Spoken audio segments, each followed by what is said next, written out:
Don't touch me. So, not too happy about a slave touching you, huh? Something that looks like a 19-year-old hot anime princess that cannot be touched. A hero with a mask of iron that cannot feel any pain. All of this makes for a fantastic romance scenario. I've watched all the reviews on YouTube by, all the major channels, and none mention that this is a JRPG romance anime video game. Kind of unique in its own way, I guess. Everybody from GameRanks to IGN is only focusing on combat, boss fights, and skills and whatnot. Nobody seems to notice that the entire game is a love story. This must be... The former owner's old wardrobe, yeah. Listen, I get it. You care how you look. But we've got places to...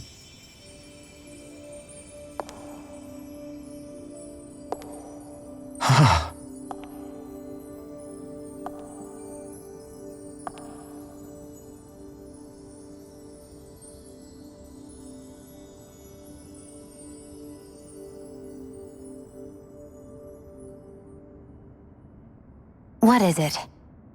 Crafting your own gear, upgrading skills, amazing combos that you can chain together with your party members, making for eye-popping visuals and critical hits. A romance story in the midst of all of the fighting. What seems to be about 10 hours plus, maybe 15 hours of gameplay. No face, no memories. Unable to feel pain, yet only too eager to take on everybody else's. Tales of Arise is my second favorite video game so far this year. Only behind Village. I mean, you can't beat Village.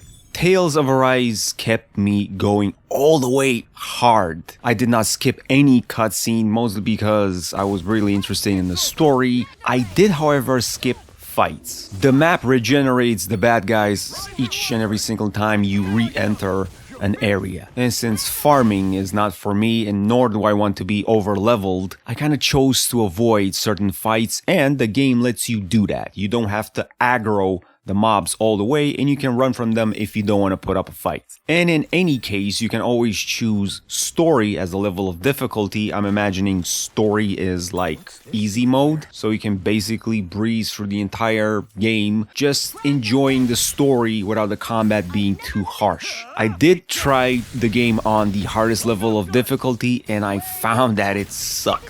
It was just too punishing, barely being able to take down any fights. I guess you kind of have to play this somewhere in the middle just so you can enjoy it. And with amazing companions by your side, time really flies. I found myself sitting in front of my computer for hours, something that I rarely don't do anymore. I used to when I was younger. Not anymore. I was like thirsty and I just had my back aching, and I realized that I was sitting there for almost 3 hours. That rarely never happens. I get bored after about an hour. The last game that really kept me going like that was Cyberpunk, and of course, Village. All done. Come and eat. Maybe it's best I take charge of the cooking. You know, just to be on the safe side. Tales of Arise is playable on pretty much any computer. The graphics are very forgiving on the performance, and with 80%, I would say, anime cutscenes and story and dialogue, you're basically playing an anime series with the option to fight from time to time and eventually some boss encounters. I could really see how the game is very appealing to a lot of gamers. I mean, from the start, it got amazing reviews, and not just from YouTube, but on Steam. Everybody's happy with this game. And yeah, I mean, it got me hooked. I love watching anime. I just don't like playing anime. I love an action RPG. So I guess Tales of Arise mixes both worlds. I've tried to play anime games like Attack on Titan, right? Everybody loves Attack on Titan, and myself included. Have you played Attack on Titan, the games that you can find on Steam? Bro, they suck, and it's not the only one. Like, there's something about anime games, I don't like them. Not this one. This one feels like Witcher 2. I cannot say Witcher 3 because I think that's way too much and it's far-fetched. But this feels like Witcher 2 in terms of mechanics and map size and etc. Except it's in a world of anime. And it's also a love story. Well, Witcher could be a love story too if you want it. As you progress along the game, you will encounter more characters and a few of them will join your party. It gets more interesting as you kind of ride along. For starters, Shion, the princess that I was talking about, at least that's how you pronounce her name, not sure. She is full of charm. The voice acting is perfect. And you will recognize all of the voice actors if you watch anime in dub.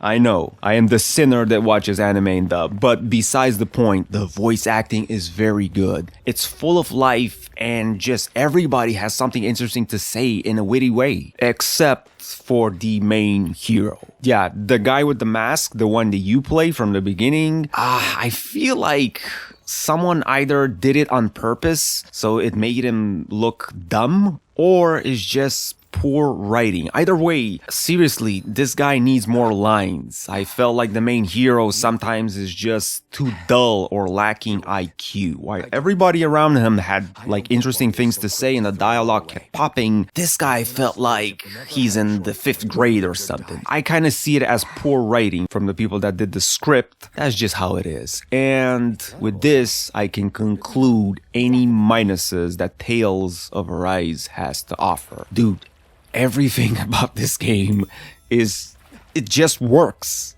Everything works, and I have no other complaints or criticism when it comes to this game. Good people, no glitches, no crashes, no performance issues, no bugs during quests or otherwise. You can even alt-tab the game, you can do something else and then come back to it without having the game crash.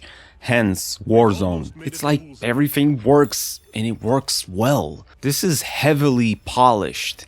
It just runs fantastic and is very well optimized. I got no criticism or complaints. Tales of Arise for me kind of came out of nowhere. I didn't even knew when this was announced. Maybe I wasn't paying attention or something like that. I don't remember it being announced in 2020. Again, my bad. It wasn't on my radar, and it kind of picked up about a month ago when it was supposed to be announced or released, and here it is in all its glory. If they would have told me last year, hey, it's anime, it has good gameplay, and it's a love story, I guess it would have got me hooked. I just didn't know anything about it up until now. So I just don't totally recommend this for anybody that loves gaming and anime in the same sentence. I can easily recommend this to people that just like quality PC gaming.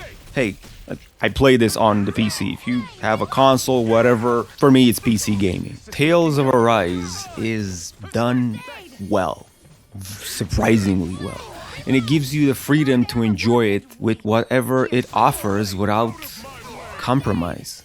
Thank you so much for watching. My name is Rocashu, and if you enjoy Tales of Arise, if you want to get it, if you played it, let's talk about anything Tales of Arise and JRPG in general, even though I don't really like them, in the comment section below. Till next time, peace.